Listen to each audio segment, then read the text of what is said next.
Ribuan pelajar tingkat SD, SMP, SMA, serta SMK meramaikan pawai alegoris HUT ke-78 RI yang digelar Pemku Langsa pada Sabtu 19 Agustus 2023.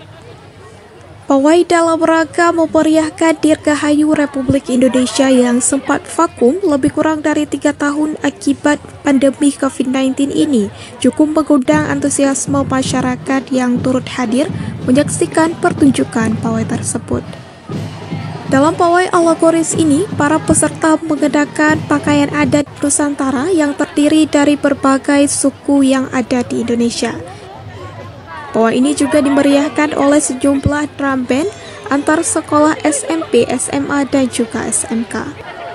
Meskipun cuaca cukup terik, puluhan ribu masyarakat tumpah ruah terutama ke Jalan Ayani untuk menyaksikan pawai alegoris yang diikuti seluruh pelajar di Kota Langsa tersebut.